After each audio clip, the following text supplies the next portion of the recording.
Hello friends, हम आपके लिए फिर से एक नई वीडियो लेकर आ गए हैं। ये जो वीडियो है हम इसमें डिस्कस करेंगे कि जब आपके स्कूल चॉइस लिंक होने के बाद नियुक्ति पत्र आदेश जो है वो जारी हो जाएंगे, तो उसके बाद की संपूर्ण प्रक्रिया को हम डिटेल एक्सप्लेनेशन के साथ यहाँ पर डिस्कस करेंगे।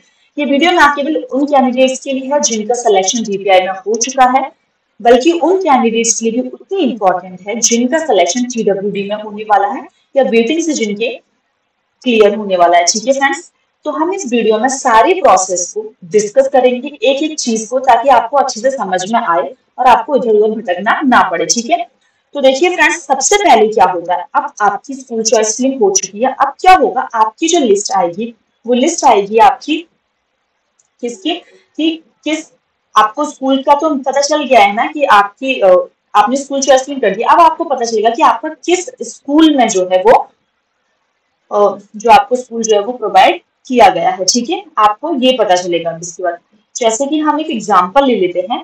मैंने एक एग्जांपल लिया है, देखिए तो इसमें जो है ये कौन से डिस्ट्रिक्ट का है, ये सिद्धि डिस्ट्रिक्ट का है। तो ऐसे कर कर आपकी अब जो लिस्ट आएगी, अब जो लिस्ट आएगी, जिला चॉइस लिंक हो चुकी, स्कूल चॉइस लिंक हो चुकी, तो अब जो नियुक्ति आदेश की जो लिस्ट आएगी वो कुछ इस प्रकार की आएगी। यहाँ पर आपके रोल नंबर लिखेंगे, आपके फादर नेम, ठीक है, हस्बैंड नेम, इसके बाद आपका एड्रेस लिखा होगा, कंसोलिडेटेड रैंक लिखी होगी, आपकी कैटेगरी लिखी होगी, सेलेक्टेड कैटेगरी, यानी कि आपको पता है दो कैटेगरीज में होता है, आपकी ओरिजिनल कैटेगरी क्या है और दूसरी आपकी सेलेक्टेड कैटेगरी क्या है, यानी कि आप किस कैटेगरी के थ्रू सिलेक्शन लिया है, आपने सिलेक्टेड हुए हैं। उसके बाद आपकी पोस्टिंग प्लेस आएगी। तो ये जो जगह यहाँ पर लिखी हुई है, यहाँ पर आपकी पोस्टिंग प्लेस लिखी हुई होती है। ठीक है, डैश कोड लिखा होता है आपका जगह, और ये आपकी डिस्ट्रिक्ट का नाम लिखा होता है। ठीक है, तो अब ऐसे आएगा, क्योंकि आप लोगों से स्कूल चॉइस लिंक करा ली है, तो आप लोग को डायरेक्ट स्कूल का नाम भी यहाँ पर आ सकता है। पोस्टिंग जैसे उन्होंने दिया डैश कोड, तो इससे आपको पता चल जाएगा जिस स्कूल का डैश कोड है, यानी कि आपकी उस स्कूल में जो है पोस्टिंग हुई थी। स्कूल के नाम यहाँ पर आएंगे, यहाँ पर डिस्ट्रिक्ट का नाम आएगा। ठीक है फ्रेंड्स, तो आई होप कि अब क्लियर हो गया हो कि आपकी नियुक्ति आदेश कैसे जारी होते हैं। ऐसे अब क्या होता है फ्रेंड्स, इसकी प्रक्रिया की अगर हम बात करें तो देखिए इसमें आपको लगाने क्या क्या, देखिए आपको ना क्या होता है, यहाँ पर ना टाइम पीरियड दे दिया जाएगा। जैसे कि ये आपको टाइम पीरियड दिया था कि 10 से 15 तारीख के बीच में, लेकिन आप, क्योंकि ये जो है वेटिंग वाले बच्चों के लिए है, लेकिन आप लोगों को ज्यादा टाइम पीरियड दिया जाएगा। जैसे आपको करीबन 10-15 दिन का टाइम पीरियड यहाँ पर दे दिया जाएगा कि इतनी तारीख से इतनी तारीख तक आपको ज्वाइनिंग ले लेनी है। ठीक है फ्रेंड्स, उसके बाद आपको क्या करना है कि जैसे ही आपके नियुक्ति आदेश रिलीज हो जाती है, उसके बाद आपको जो टाइम पीरियड मिलता है, उस टाइम पीरियड में अपने डॉक्यूमेंट्स को ले जाकर जिस जिले को आपको आवंटित किया गया, जैसे कि आपको पर्टिकुलरली पता चलेगा कि किसी को टीकमगढ़ मिला है, या किसी को सागर मिला है, या किसी को मुरैना मिला, जो जो डिस्ट्रिक्ट आपको अलॉट हुए हैं, आपको उस डिस्ट्रिक्ट के हेडक्वार्टर में चले जाना है। ठीक है, यानी कि आपको जिला शिक्षा अधिकारी, सबसे पहले आपको जिला शिक्षा अधिकारी के पास ही जाकर अपनी जो है अटेंडेंस देने की, हाँ हमने ज्वाइन कर लिया। तो आप, ऐसा नहीं है कि एक ही दिन में हर जगह जाएं कि आप जिला, जिस दिन गए हैं जिला शिक्षा अधिकारी के पास, उसी दिन आप संदेश अधिकारी के पास जाओ, उसके बाद आप, ऐसा नहीं है, आपको कंप्लीट 15 दिन का टाइम दिया जाता है। आप ऐसा कर सकते हैं कि आज अपने डॉक्यूमेंट्स लिए आज आप जिला शिक्षा अधिकारी के पास चले गए, इसके बाद आप दूसरे दिन जो है संकुल में चले जाए और तीसरे दिन जो है स्कूल में जाकर ज्वाइनिंग कर लिया। आप जिस दिन से ज्वाइनिंग करेंगे आपका ज्वाइनिंग डेट वही मेंशन होगा, वहीं से आपका जो है काउंट होगा, जब जिस दिन आपके स्कूल में सिग्नेचर हो चुके होंगे। ठीक है फ्रेंड्स, तो बात कर लेते हैं कि आखिर स्टार्टिंग से प्रोसेस। अब आपका सिर्फ इतना है, मान लीजिए स्टार्टिंग स्टेज है कि आपको ये पता चल गया कि आपको ये स्कूल मिल चुका है डैश कोड के थ्रू, जैसे कि इस लिस्ट में था, जैसे इसका डैश कोड ये है, तो आप किसी ने सर्च किया कि अच्छा ये डैश कोड है, आपने सर्च किया, आपको पता चल गया कि आपको ये स्कूल जो है पता चल गया है, इस जगह पर प्लेस का नाम दे रखा है, डैश कोड दे रखा है, और आपको डिस्ट्रिक्ट दे रखा है। यहाँ पर आपकी पेमेंट्स की डिटेल्स मिलती है, जो कि आपको ऑलरेडी पता है, वरना आप देख सकते हैं। यहाँ पे लिखा मैट्रिक्स में लेवल 6 के स्थानीय वेतनमान 25,000 से 80,000 समथिंग जो भी है, यहाँ पर आप देख सकते हैं। लेकिन जो काम की चीजें हम बात कर रहे थे, तो आपको यहाँ पर टाइम लिया, आपको क्या करना है, टोटल 8 फाइल बनानी है। कितनी फाइल बनानी है फ्रेंड्स, टोटल 8 फाइल बनानी है, जिसमें से 3 फाइल्स जो है आपके जिला स्तर पर जमा हो जाती है। जैसे कि ऑफिस जो हेड होती है, बीएससी ऑफिस होती है किसी किसी जगह, बेसिक शिक्षा अधिकारी, तो वहां आपकी 3 फाइल जमा हो जाएंगे। उसके बाद 3 फाइल आपकी संकुल पर जमा होनी है। ठीक है फ्रेंड्स, एक फाइल आपकी स्कूल में जमा होनी है, तो 3 + 3 + 1 कितनी हो गई, 7 फाइल, और एक फाइल आपको अपने पास रखनी है, तो टोटल कितनी हो गई, 8 फाइल। ठीक है फ्रेंड्स, मैंने अभी बताया 3 फाइल जिला पर, जिला जहां पर आप बीएससी ऑफिस जाएंगे वहां, 3 फाइल आपकी संकुल पर, और एक फाइल स्कूल में जमा होगी, तो टोटल 6, और एक आपके पास 8 फाइल होंगी। ठीक है, अब आपको क्या करना है, 3 फाइल जो है उसमें आपको क्या करनी है, अपनी फोटो कॉपीज लगानी है सभी डॉक्यूमेंट्स की। जिन डॉक्यूमेंट्स की नीचे लिस्ट बनी हुई है उन सभी की फोटो कॉपी आपको लगानी है सभी फाइल्स में, सारी की सारी 8 फाइल्स की मैं यहाँ पर बात कर रही हूँ। और आपको अच्छे से पता है कैसे लगानी है, क्योंकि आप लोगों ने जब डॉक्यूमेंट वेरिफिकेशन कराया था फिजिकली, तो आप सबको पता है। उसके बाद आपके देखिए यहाँ पर लिखा हुआ है अभिलेखों की मूल प्रति एवं उसकी, देखिए एक आपके अभिलेख आवश्यक समस्त अभिलेखों की मूल प्रति, आपके पास ओरिजिनल भी डॉक्यूमेंट्स होने चाहिए। तो जब आप जिला स्तर पर जाएं तो अपनी एक फाइल और लेकर जाएं, जिसमें आपके देखिए उस फाइल को आप अपना ही मान लें, जो कि 8 फाइलों में आप उस फाइल को भी कंसीडर कर लें जो कि आपकी मूल डॉक्यूमेंट्स की होगी, यानी कि आपके ओरिजिनल डॉक्यूमेंट्स की होगी। उसके साथ आप एक फोटोकॉपी भी लेकर जा सकते हैं। ठीक है, तो टोटल 8 फाइल इस तरीके से हो रहे हैं। तो आप क्या है, जब जिला स्तर पर आप जाकर अटेंडेंस दें तो वहां पर आपके पास एक आपकी ओरिजिनल डॉक्यूमेंट्स की फाइल होनी चाहिए एवं उसकी 3 स्व प्रमाणित प्रतियों के सेट साथ में लाएंगे। ठीक है, तो आपने 3 फाइलें और बना ली और उन्हीं में सभी जो डॉक्यूमेंट्स हैं जो कि नीचे लिखे हुए जिन्हें मैं अभी बताऊंगी वो सब सबकी एक एक फोटोकॉपी लगा ली। तो आपकी 3 फाइलों में 3 फोटोकॉपी होगी, क्योंकि एक फाइल में एक फोटोकॉपी। ठीक है, समझ में आया। उनको आपको स्व प्रमाणित करना है, आपने डॉक्यूमेंट फिजिकली वेरीफाइड कराएंगे, उस टाइम भी आपको पता होगा कि आपको जो है सेल्फ अटेस्टेड करने के लिए बोला होगा। तो आप जो है अपने राइट साइड में लेफ्ट कॉर्नर, राइट साइड में जो नीचे वाला जो कॉर्नर होता है राइट वाला, वहां पर आप अपनी सिग्नेचर कर सकते हैं, यानी सेल्फ अटेस्टेड कर सकते हैं। अगर आप चाहें तो उसमें डेट भी मेंशन कर सकते हैं कि किस डेट को आप वो करा रहे हैं। ठीक है, क्योंकि जब आप फिजिकली डॉक्यूमेंट वेरीफाइड कराने के लिए गए थे तो वहां पर जो डेट थी वो मेंशन करवाई थी बहुत सारे डिस्ट्रिक्ट में। लेकिन अगर नहीं करना चाहे तो कोई बात नहीं, लेकिन आप सेल्फ अटेस्टेड के तौर पर अपना नाम लिख दें। ठीक है, अपने नाम लिखें कंप्लीट, उसके बाद अपने सिग्नेचर कर दें। ठीक है, क्योंकि वैसे तो सेल्फ अटेस्टेड में आप नाम भी वैलिड है और आपकी सिग्नेचर भी वैलिड है, लेकिन आप दोनों जाने तो और बेहतर है। ठीक है, उसके बाद अभिलेखों का सत्यापन मूल दस्तावेज से जिला शिक्षा अधिकारी द्वारा अधिकृत अधिकारी के सक्षम समक्ष कराया जाएगा, जिसकी सूची निम्नानुसार है। तो होगा क्या कि जब आप जिला पर पहुंचेंगे तो वहाँ पे जिला शिक्षा अधिकारी बैठे होंगे, वो आपके डॉक्यूमेंट्स को वेरीफाइड करेंगे, यानी कि आपके ओरिजिनल डॉक्यूमेंट से आपके जो फोटोकॉपी डॉक्यूमेंट्स आप लेकर आए हैं उनको मिलाएंगे। ठीक है, वहाँ पे और भी अधिकारी बैठे होंगे, वो भी उनकी हेल्प करेंगे। उसके बाद आपके पास डॉक्यूमेंट्स क्या क्या होने चाहिए। सबसे पहले नियुक्ति आदेश। ठीक है, हम इसकी बात और अच्छे से कर लेंगे कि नियुक्ति आदेश कहाँ से आपको डाउनलोड करना है, कैसे करना है। हम सारी प्रक्रिया को एक ही वीडियो में डाउनलोड कर लेंगे, मतलब बना देंगे, ताकि आपको अदर वीडियोस नहीं देखनी पड़े। सब कुछ डिटेल एक्सप्लेन करेंगे इसमें हम, ताकि आपको एक बार में ही समझ में आ जाए। ठीक है, नियुक्ति आदेश के बारे में मैं पहले डॉक्यूमेंट डिस्कस कर लेती हूँ, उसके बाद दोबारा नियुक्ति आदेश आपको कहाँ से डाउनलोड करना है, कैसे करना है, उसके बारे में डिस्कस करूंगी। उसके बाद आपको 6 पासपोर्ट साइज की फोटो चाहिए, आधार कार्ड चाहिए, registered mobile number and email address आपको पता होना चाहिए। ठीक है, आपको याद रखिएगा वहां पर जब आप फिजिकली डॉक्यूमेंट वेरीफाई कराने गए थे तो वहां पर कंपल्सरी नहीं था कि आपको पासपोर्ट साइज की फोटो मांगेंगे। कई डिस्ट्रिक्ट का मांगे थे, कई पर नहीं मांगे, लेकिन यहाँ कंप्लीटली लिखा हुआ है कि 6 पासपोर्ट साइज की फोटो आपको चाहिए। आधार कार्ड आपको देखिए डेफिनेटली आइडेंटिटी प्रूफ होता है तो वो आपको चाहिए। जो भी मोबाइल नंबर आपने आपकी प्रोफाइल पर आपने देखा होगा जो रजिस्टर्ड किया था, वो मोबाइल नंबर, उसकी ईमेल एड्रेस आपको पता होना चाहिए। जाति प्रमाण पत्र, देखिए जो जनरल कैटेगरी के हैं उनको जाति प्रमाण पत्र की जरूरत नहीं है। जो अदर स्टेट के हैं, चाहे मेल हो चाहे फीमेल हो, उनको भी जरूरत नहीं है। तो किसको जरूरत है, यानी ईडब्ल्यूएस के कैंडिडेट्स को जरूरत है और अनुसूचित जनजाति व अनुसूचित जाति के लोगों को जरूरत है, यानी कि ओबीसी को जरूरत है, ईडब्ल्यूएस को, एससी एसटी इन सबको जरूरत है। ठीक है, सक्षम स्तर से जारी किया गया अनुसूचित जनजाति अनुसूचित जाति का स्थायी प्रमाण पत्र, अन्य पिछड़ा वर्ग ईडब्ल्यूएस का नवीनतम, देखिए याद रखिए नवीनतम प्रमाण पत्र, इसकी वैलिडिटी होती है कि भाई इतने टाइम तक ये वैलिड है। तो आप कोशिश कीजिएगा कि आपके जितने टाइम तक वो वैलिड होता है उतने टाइम तक का सर्टिफिकेट आपके पास में न्यू सर्टिफिकेट होता है, कि वहां पर जाकर आपको कोई प्रॉब्लम ना आए। उसके बाद है अन्य पिछड़ा वर्ग के अभ्यर्थियों द्वारा नवीनतम आय प्रमाण पत्र के तहत संलग्न प्रारूप में घोषणा पत्र। मैं आपको नीचे दिखा दूंगी कि ये क्या है, अन्य पिछड़ा वर्ग के अभ्यर्थियों द्वारा नवीनतम। देखिए मैं आपको दिखाई देती हूँ। ठीक है, देखिए अगर मैं देखिए ये रहा आपका अन्य पिछड़ा वर्ग, ये आपको डिक्लेरेशन फॉर्म भरना है, उसके बाद आपको पत्र जो है वो भरना है। तो फ्रेंड्स यहाँ पर एक नोट करने वाली बात है कि जो डिक्लेरेशन फॉर्म है ना, ये आपको सिर्फ अन्य पिछड़ा वर्ग को, अदर बैकवर्ड क्लासेस को ही फिल करना, ओबीसी कैटेगरी को फिल करना है। और इसके साथ आपको जो आपकी आय प्रमाण पत्र है, आपका आय प्रमाण पत्र की जो फोटोकॉपी है उसके साथ अटैच करनी है। इस डिक्लेरेशन फॉर्म के साथ जो अदर ओबीसी कैटेगरी को भरना है, इसके साथ आपको अपना आय प्रमाण पत्र भी अटैच करना है। ओके फ्रेंड्स, उसके बाद जो शपथ पत्र है, ये जो शपथ पत्र है ये फ्रेंड्स सभी को भरना है। ये रेस्ट्रिक्टेड नहीं है कि सिर्फ ओबीसी कैटेगरी या ईडब्ल्यूएस कैटेगरी या अदर कैटेगरीज को भरना है। ये चाहे जनरल कैटेगरी हो चाहे ओबीसी कैटेगरी हो, कोई भी कैटेगरी हो फ्रेंड्स, शपथ पत्र आप सभी को लेकर जाना है। ठीक है, इसको फिल कर आप सभी लेकर जाएंगे। समझ में आ गया?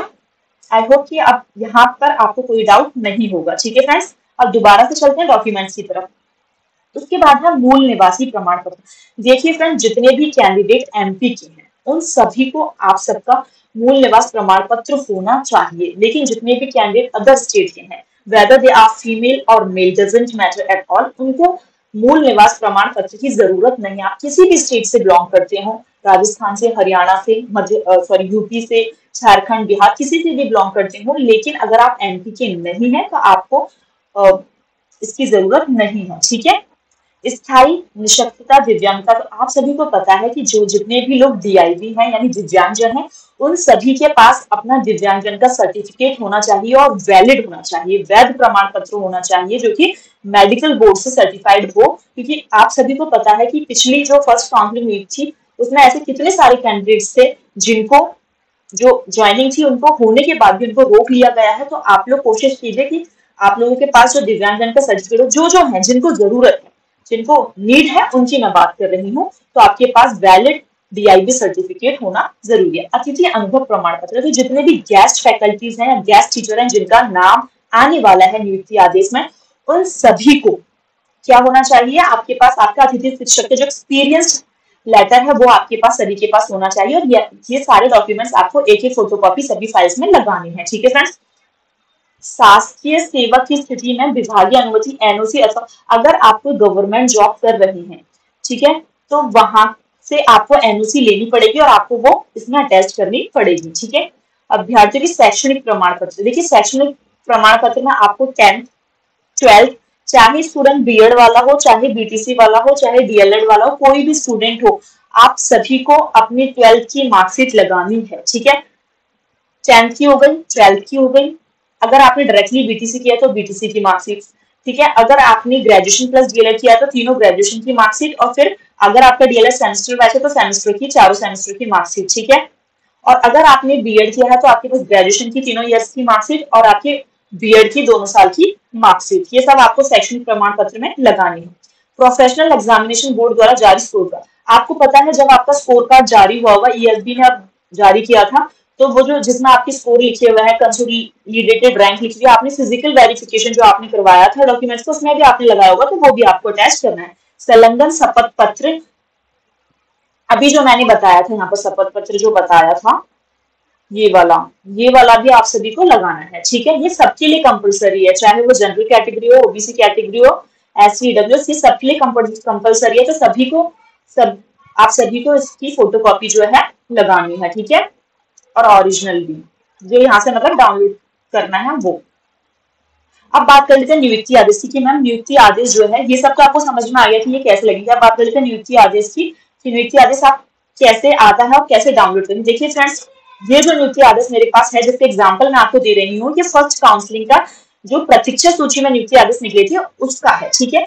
और जो आपको फेस्ट का निकलेगा वो मैं आपको बता दूंगी कहाँ से आपको डाउनलोड करना है। तो देखिए फ्रेंड्स, ऐसे करना है, जैसे मान लीजिए किसी कैंडिडेट का नाम इस पेज पर आया है, अलग से नहीं आता कोई नियुक्ति आदेश, जो लिस्ट आएगी ऐसे उसी में आपको करना है। जैसे मान लीजिए आपका नाम जो है सिर्फ यहाँ पर आ गया कि आपका नाम ये है, आपके पेरेंट्स का नाम ये है, एड्रेस आपका अपना पर्सनल ये है, और आपको ये डाइस कोड का स्कूल मिला है। तो आप क्या करेंगे, जैसे मान लीजिए आपका नाम जो है वो 5वें सीरियल नंबर पर, तो आप इसको जो है वो प्रिंट करा लेंगे फर्स्ट पेज को। ठीक है फ्रेंड, अगर आपका 5वें नंबर पर फर्स्ट पेज पर है तो आप फर्स्ट पेज को प्रिंट करा लेंगे। ठीक है बस। लेकिन मान लीजिए किसी का सेकंड पेज पर है, अब इसमें तो एक ही पेज रखा है, लेकिन मान लीजिए कि यहाँ पर एक सेकंड पेज और दे रखा होता, और जैसे यहाँ पर 9 तक हो गया है तो यहाँ पर 10, 11, 12, 13 ऐसे करके दे रखो, क्योंकि आपको पता है बड़ी लिस्ट आएगी तो बहुत सारे पेजेस आएंगे। तो आपका जिस पेज पर भी नाम है, एक तो आपको उस पेज का प्रिंट करवाना है, निकलवाना है उसको। ठीक है। और दूसरा आपको फर्स्ट पेज का भी निकलवाना है। ठीक है। तो जिनका फर्स्ट पेज पर है उनको केवल फर्स्ट पेज का ही निकलवाना है, और जिनका रेदर देन फर्स्ट पेज पर है, यानी किसी का सेकंड, थर्ड, फोर्थ, जिस पेज पर भी एक आपको वो पेज निकलवाना है और एक आपको फर्स्ट पेज निकलवाना है। तो आप लोगों के पास 2 पेज हो जाएंगे, और जिनका फर्स्ट पेज पर है उनका फर्स्ट पेज हो जाएगा। तो ये जो एग्जाम्पल दिया था, ये मैंने दिया था, मैंने टीआरसी पोर्टल ऑनलाइन से ही इसे डाउनलोड किया है, क्योंकि ये प्रतीक्षा सूची वालों का था। अगर मान लीजिए, क्योंकि आपका तो पहले फ्रेश आएगा, उसके बाद प्रतीक्षा सूची आएगा, तो आप लोग अपने नियुक्ति आदेश कहाँ से डाउनलोड करेंगे। तो फ्रेंड्स, आपको एजुकेशन पोर्टल जो 2.0 वाला है उसको लॉग इन करना है। जब आप उसे लॉग इन करेंगे तो आपके सामने ये पेज खुलकर आ जाएगा, यहाँ पे डिस्ट्रिक्ट लिखा हुआ है, तो आप डिस्ट्रिक्ट पर क्लिक करेंगे। जब डिस्ट्रिक्ट पे क्लिक करेंगे तो यहाँ पर जितने भी इंफॉर्मेशन है ना, जब नियुक्ति आदेश जारी होंगे तो यहाँ पर नियुक्ति आदेश का लिखा होगा कि प्राथमिक शिक्षा वर्ग 3 के नियुक्ति आदेश, ठीक है। उसके आगे आपका यहाँ पर जैसे ये जगह इंदौर लिखा हो, वहां पर आपकी डिस्ट्रिक्ट लिखी होगी, तो आप यहाँ से डाउनलोड कर लेंगे और जिस पेज पर भी आपका नाम होगा उसको प्रिंट करवाकर, और पहले पेज को प्रिंट करवाकर आप इसको अटैच कर देंगे अपनी फाइल्स में, ठीक है, जो कि अभी बताया था कि आपके पास फोटोकॉपी 3 फाइल्स में अटैच करनी है, ठीक है।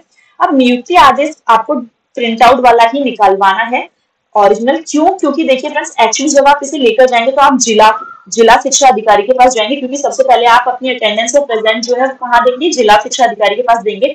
तो जिला शिक्षा अधिकारी जो है वो इस नियुक्ति आदेश को आपसे ले लेगा, ठीक है। तो वो इस आदेश को आपसे, एक मिनट फ्रेंड्स, ठीक है, तो वो इस नियुक्ति आदेश को आपसे ले लेगा। तो फिर क्या करेगा, वो एक नया नियुक्ति आदेश जारी करेगा जो कि आपको संकुल पर दिखाना होगा, ठीक है। उन्होंने आपसे ले लिया, अब वो क्या करेंगे, जब आप संकुल पर लेकर जाएंगे फिर अपनी फाइल्स को, 3 फाइल्स को, और जो उन्होंने, अब क्या होगा कि आपका जिला वाला इस नियुक्ति आदेश को ले लेगा और वो आपको एक नया नियुक्ति आदेश देगा। उस नियुक्ति आदेश को आप संकुल पर लेकर जाएंगे, संकुल वाला क्या करेगा, आपके लिए स्कूल वाला जो है वो नियुक्ति आदेश जारी करेगा, ठीक है। फिर आपके पास फाइनल नियुक्ति आदेश आ जाएगा आपके स्कूल का, ठीक है फ्रेंड्स। फिर क्या होगा कि देखिए, आपके पास अपना नियुक्ति आदेश आ गया स्कूल वाला, तो आप फिर उसको स्कूल में चले जाएंगे और स्कूल में जो भी आपकी प्रधान अध्यापिका, हेडमास्टर जो भी होंगे, उनको आप जाकर अपनी फाइल, जो एक फाइल आपने स्कूल के लिए बनाई थी, उसको सबमिट कर देंगे। जो संकुल ने आपको नियुक्ति आदेश दिया है उसको वो दे देंगे। अब स्कूल वाले आपसे एक रजिस्टर पर सिग्नेचर कराएंगे और जिस डेट को आपने ज्वाइनिंग की है उस डेट को मेंशन करेंगे।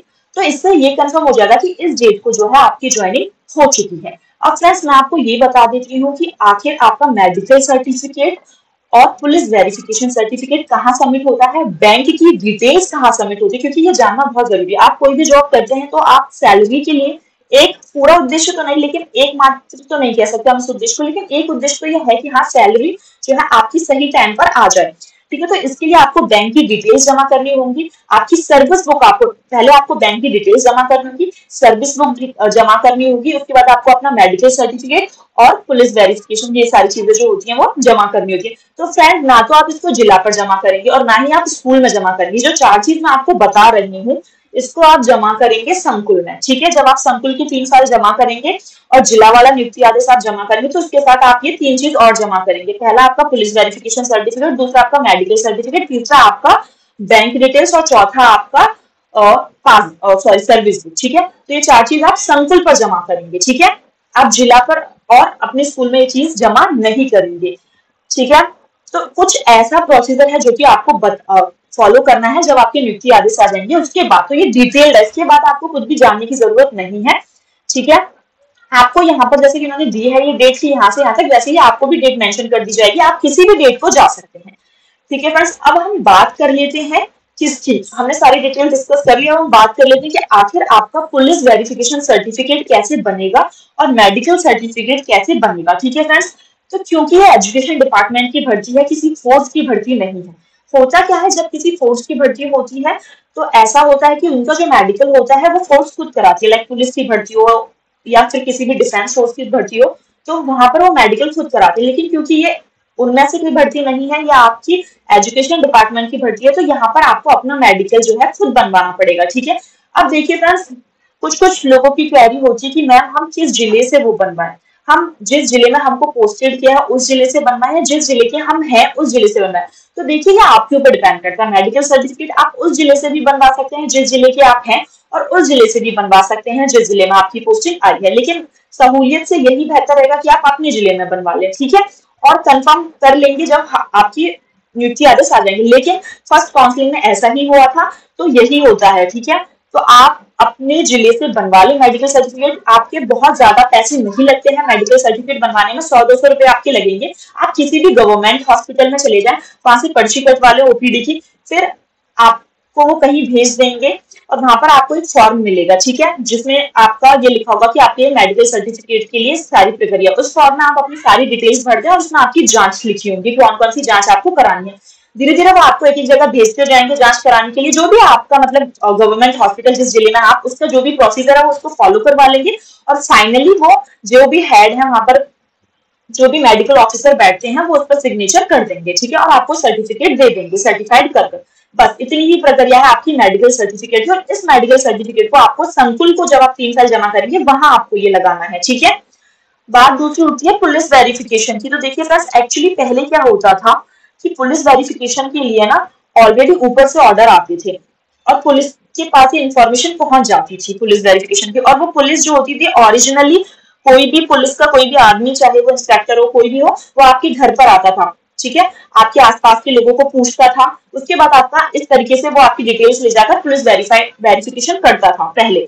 अब क्या होता है कि सबसे पहले आपको सिटीजन पोर्टल नाम का एक ऐप होता है, उसमें आपको पहले अप्लाई करना होता है, ठीक है। जब आप वहां पर अप्लाई करेंगे तो आपको जो है एक रजिस्ट्रेशन नंबर या आवेदन संख्या जो है वो प्राप्त हो जाएगी। उस संख्या को लेकर आप खुद अपने जो भी आपका आसपास का पुलिस स्टेशन है वहां पर आप जाएंगे और वहां पर आप बोलेंगे कि हमने ऐसे से, आप अपना पूरा बताएंगे कि हमने इस चीज में हमको ज्वाइनिंग मिलने वाली है और हमें जो है पुलिस वेरिफिकेशन सर्टिफिकेट जो है वो बनवाना है। वहां पर वो आपको ऑनलाइन ही आपको वो पुलिस वेरिफिकेशन सर्टिफिकेट जो है वो बनाकर दे देंगे। मेडिकल सर्टिफिकेट में 1-2 दिन लग सकते हैं, लेकिन पुलिस वेरिफिकेशन सर्टिफिकेट बनाने में कोई ज्यादा दिन नहीं लगते हैं। आपका आप सुबह जाएंगे, शाम तक या दोपहर तक आपका काम आराम से हो जाएगा, ठीक है ना। इसमें कोई पैसा नहीं लगता है, ये निःशुल्क सेवा है। पहली बात, इसमें आपको कोई पैसे वैसे देने की जरूरत नहीं है कि कोई पुलिस वाला आपसे कहे कि हमें खाना है, तो देखिए वो उनकी अपनी बात है। वैसे खैर निःशुल्क सेवा, लेकिन अगर कोई बोले कि नहीं आपको 500 रुपए देने पड़ेंगे, तो देखिए वो हम किसी के ऊपर कुछ वो नहीं लगा रहे एलिगेशन, लेकिन वो उनका अपना है, अपना प्रक्रिया है, वो ले ना ले, आपकी अपनी स्वेच्छा है अगर आप उन्हें देना चाहें तो, ठीक है।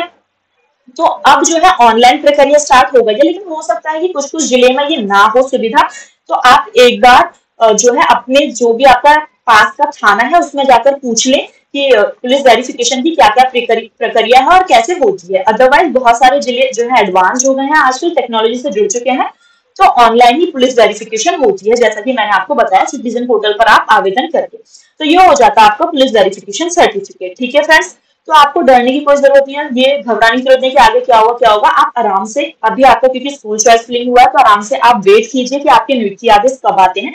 जैसे ही आपकी नियुक्ति आदेश आ जाएंगे, आपको एक लिमिटेड डेट दे दी जाएगी। देखिए उसमें भी गवर्नमेंट का ये प्रोसीजर है कि मान लीजिए आपको दे दिए उन्होंने 15 दिन की, 15 दिन में आपको ज्वाइनिंग लेनी है, लेकिन क्योंकि आप किसी कारणवश 15 दिन में ज्वाइनिंग नहीं ले पाए, तो वो फिर से आपके लिए निकालते हैं कि देखिए हम आपको और एक्सटेंशन पीरियड दे रहे हैं कि आप इसमें आकर ज्वाइनिंग ले लीजिए, ठीक है। तो आप उस एक्सटेंड, अगर आपका कोई रीजन है तो, अदरवाइज आप ऐसा ना करें, आपको जो दिन पहले दिए गए हैं आप उसी में ज्वाइनिंग ले लें, क्योंकि कभी कभार क्या होता है कि वही है कि देरी से आप जल्दी ही काम कर लें तो वो ज्यादा बेहतर है, ठीक है। उसके बाद लेकिन एक्सटेंशन मिल जाता है, अगर कोई रीजनेबल कोई चीज हो आपके पास कि हम इस रीजन से नहीं ज्वाइन कर पाए, तो एक्सटेंशन मिल जाता है, लेकिन आपको एक्सटेंशन में तो कंप्लीटली ही ज्वाइन कर लेना, अदरवाइज वो आपकी वैकेंसीज को खाली मान लेते हैं और उसे वेटिंग में जो है वो क्लियर कर देते हैं, ठीक है फ्रेंड्स।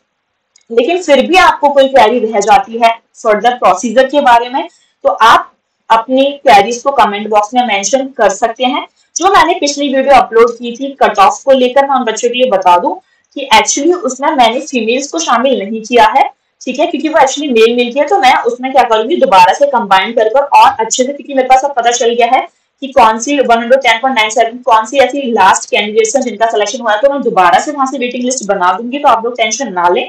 और जिनका हो गया है वो अब आगे की प्रक्रिया की तैयारी कर सकते हैं। अब बात ये उठती है कि आपको बनवाना कब है पुलिस वेरिफिकेशन और मेडिकल सर्टिफिकेट, तो देखिए फ्रेंड्स अभी आप मत बनवाइए, जब आपका ज्वाइनिंग लेटर आ जाए तो आप उसके बाद ही 2-3 दिन में आप उसे बनवा लीजिएगा, ठीक है, जल्दी बन जाता है, घबराने की कोई जरूरत नहीं है।